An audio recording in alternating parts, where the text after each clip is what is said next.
இருக்காதுடா. முடிவா கேக்குறேன், என்ன சொல்ற? என்னை நம்பி வா, நம்ம 2 பேரும் கல்யாணம் பண்ணிட்டு சந்தோஷமா வாழலாம். நீ வரல, நான் கண்டிப்பா சூசைட் பண்ணிப்பேன்.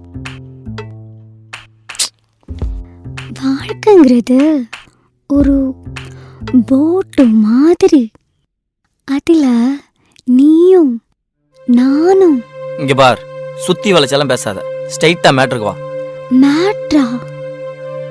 அதான் போன வாரமே வந்தல்ல, அதுக்குள்ளேயுமா? அந்த மேட்டர்லாம் இல்ல, நம்ம கல்யாண மேட்ரு. ஆனா நான் அதுதான் சொன்னேன். அடுத்த வாரம் பார்த்துக்கலாம், ஓகேவா? அச்சி, போன் வை.